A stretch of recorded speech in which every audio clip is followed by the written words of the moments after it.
So I had to delete a bunch of stuff. I got to Costco and I saw that it stopped recording. And so I went and did my shopping, and now I just got in the car and I deleted a bunch of stuff. So hopefully it will record till I get home. The videos are only going about 8.5 minutes. I don't have a great phone. You know, I buy cheap. So it is what it is. So I will do what I can. I'll post them probably individually, see if I can link them. I don't know. I'll figure it out. Anyways, so I was telling you, I'm going home. I was telling you about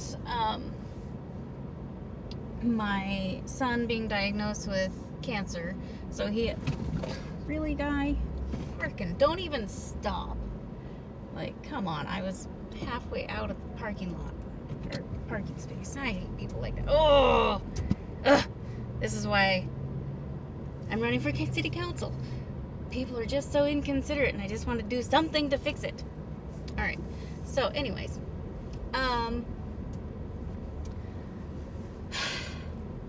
so my son was diagnosed with cancer, and what I was telling you about that was I had really good insurance at the time. I had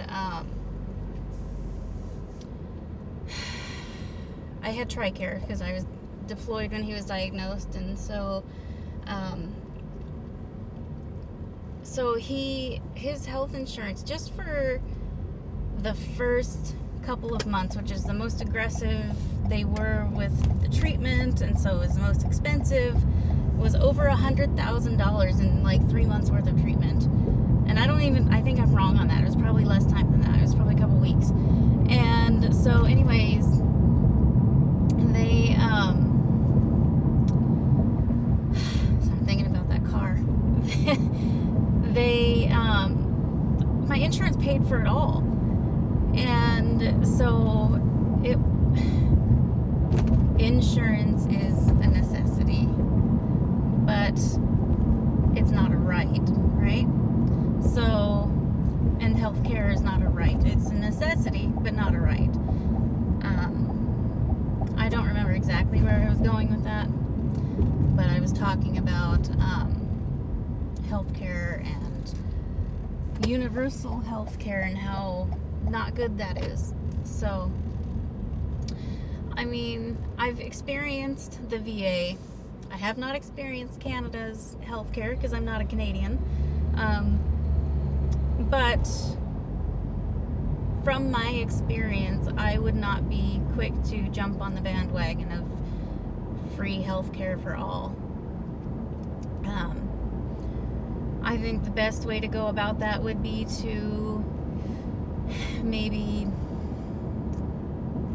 employers offering health insurance programs, and then state-sponsored insurance for those that are not, able to get it through their employers. Like, it already exists. But like people like me, I make too much money to be on the state insurance program, I believe. I don't know. I don't need it because I have the VA. I mean, other than dental, I have the VA. So whenever I get insurance, I really only need dental, except for my kids, and they don't have plans out there that exist for just your children. You have to have yourself on there too, which makes no sense at all. Like, that's another thing, is like the way insurance works is just stupid, and it's just so that they can make a profit.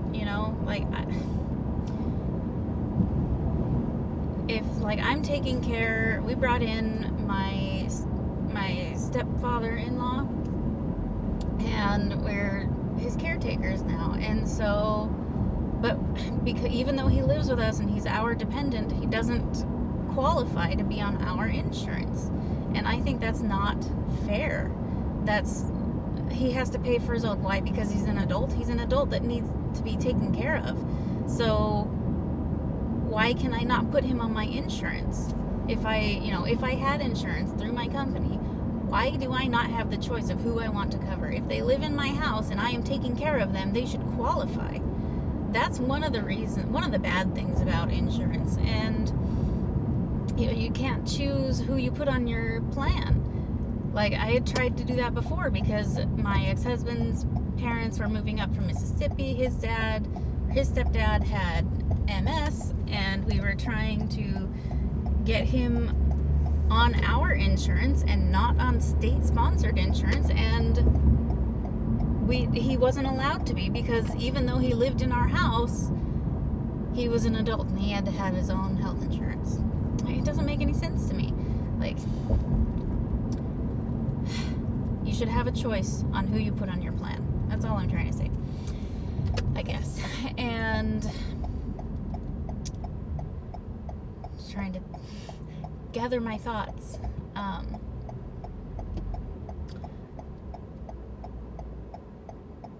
by the stadiums right now.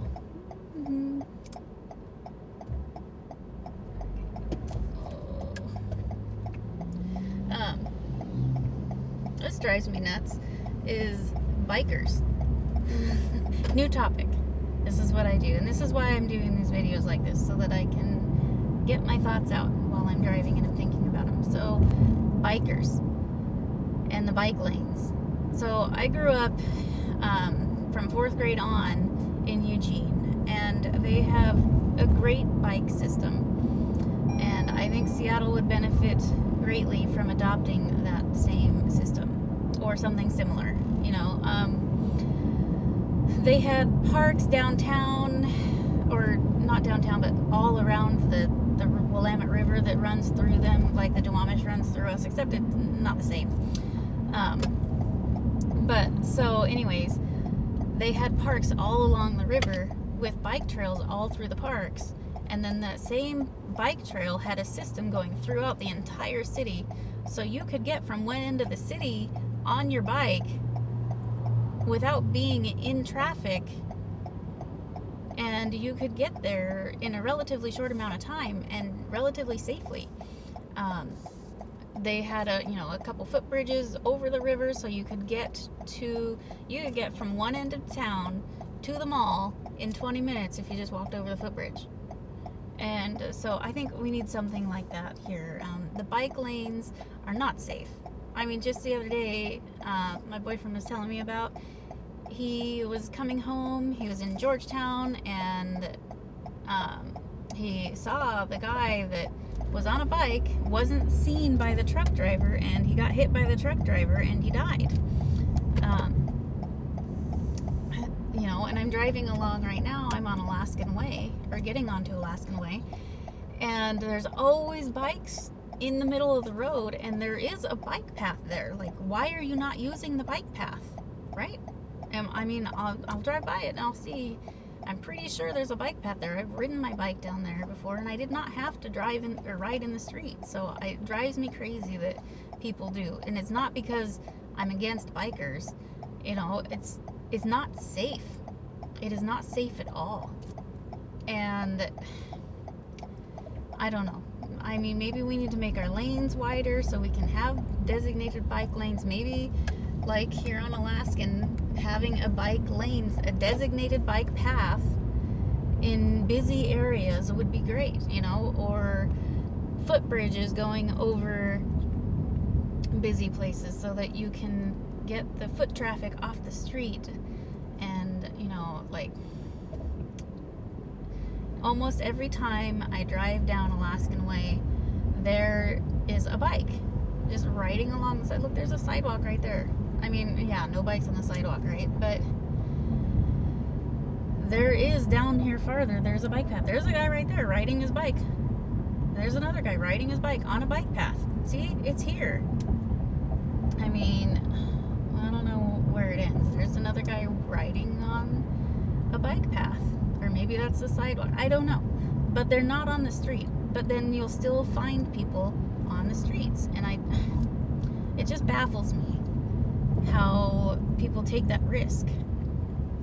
Like, there's so many people in Seattle that are either tourists that are just trying to figure out where they're trying to go, and adding a bike on the street is just, it's one more thing to cause a problem,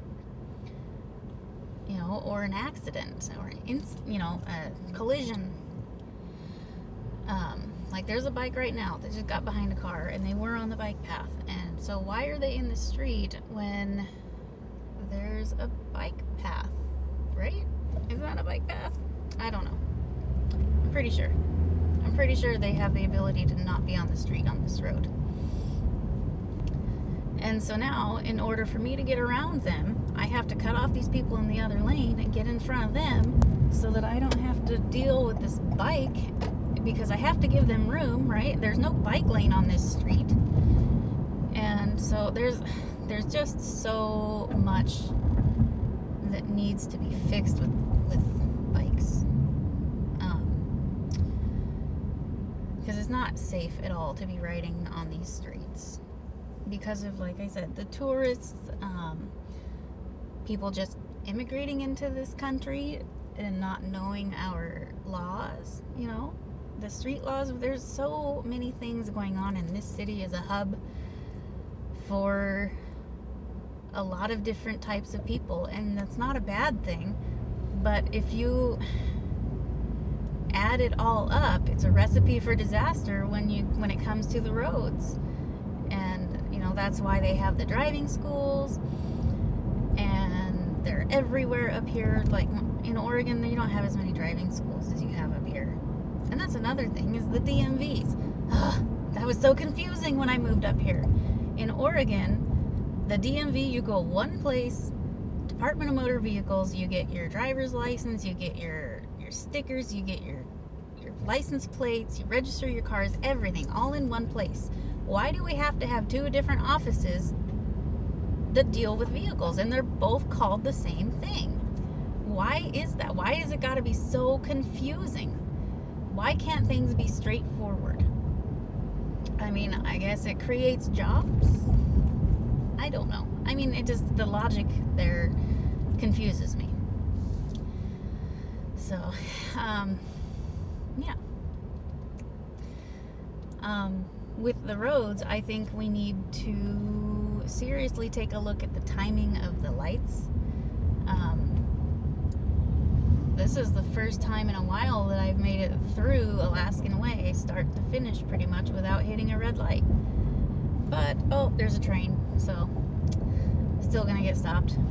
But, you know, it's like every time almost that you're going on a road, whether you're downtown or not, you're gonna hit a red light and you're gonna get stopped, and it's not necessary. It's like this unofficial war on cars that exists, and like it feels like the city people were, like, when they were planning, I don't know who did it. I don't know if it was the city council or if it was just road developers or whatever, light developers. I don't know who it was, but someone was like, let's time these lights so that everyone gets stopped at every light every day. And it's like, why is that a thing? What? So again, when I was growing up in Eugene, downtown, if you would go the speed limit, you would hit every single light green from start to finish. The whole point was to get you to go the speed limit. I have tried it here. It doesn't work. So it should not be that difficult to time them out so that if you go the speed limit, you will hit all the lights green. And I understand that there's a lot more people here, and so oh, the train's gone, yay. There's a lot more people here, so the roads get gunked up a lot faster. I don't know where this person is going. Turning left where there's no left turn, it's just water. And maybe just driving around the world to the left, leaving their turn signal on. But, so, anyways, the lights are not timed well, and it feels like it's done on purpose.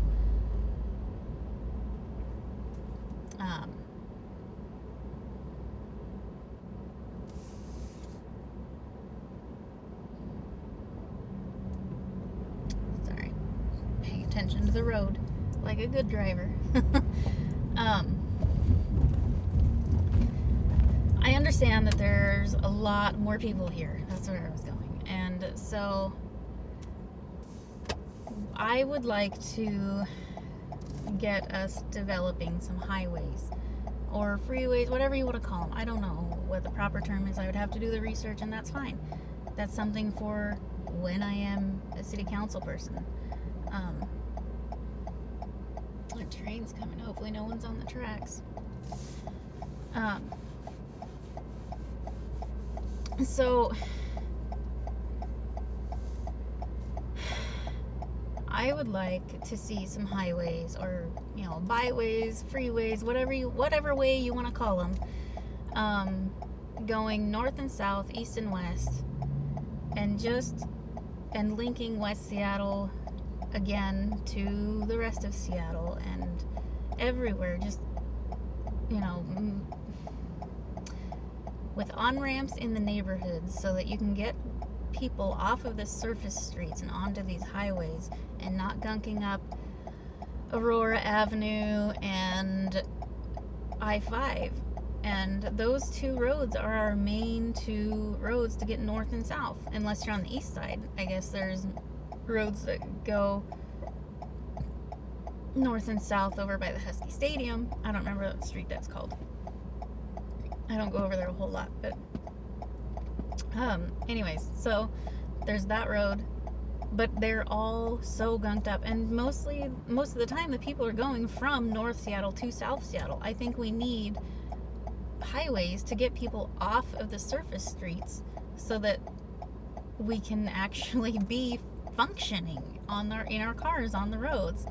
I think having more highways, while they might not look pretty, they will get the streets cleared up of traffic so that when you're in rush hour traffic, it's only for a couple of minutes. It doesn't take an hour and a half to get from North Seattle to South Seattle at 5 o'clock because everyone's going home at the same time. Like, it's to the point where people wait to leave until 7 o'clock from work because then they miss traffic and it doesn't take them as long to get home. I mean, it makes sense because then you're at least not sitting in your car, you're sitting in your office being productive, right? And that's, a way to validate it, I guess. So, yeah, that is something that I want to do. I don't know, let me know your opinion on it. I'm not quite home yet, so I'm just going to keep talking.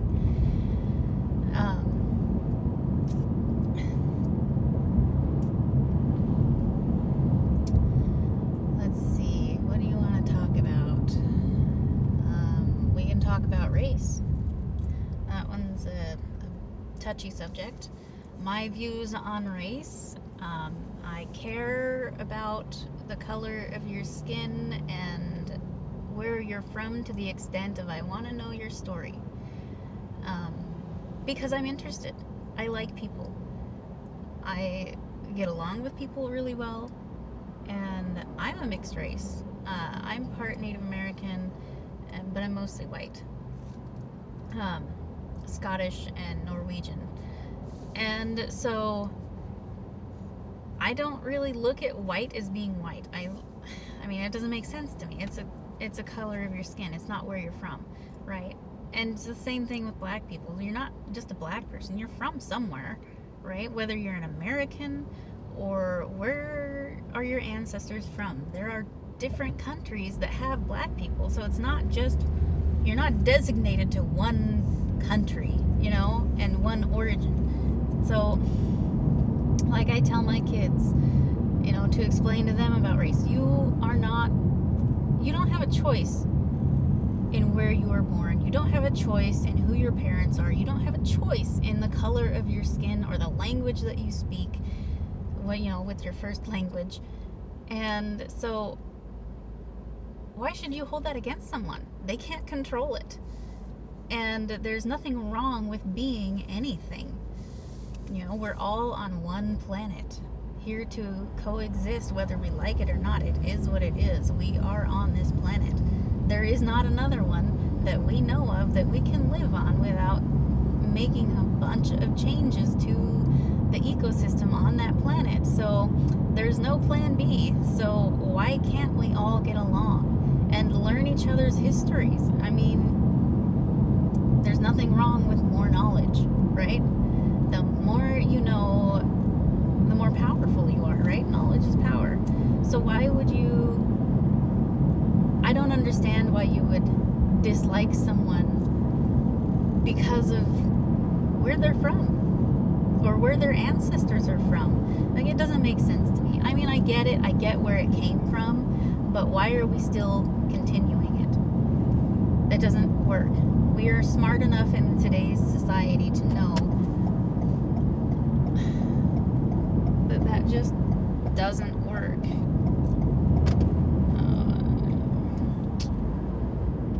Oh, goodness. Suddenly it's rush hour.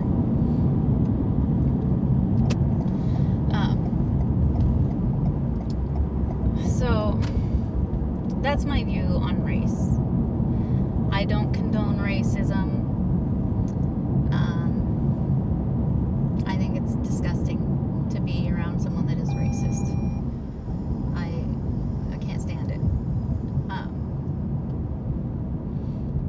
Yeah, so let's see, something else.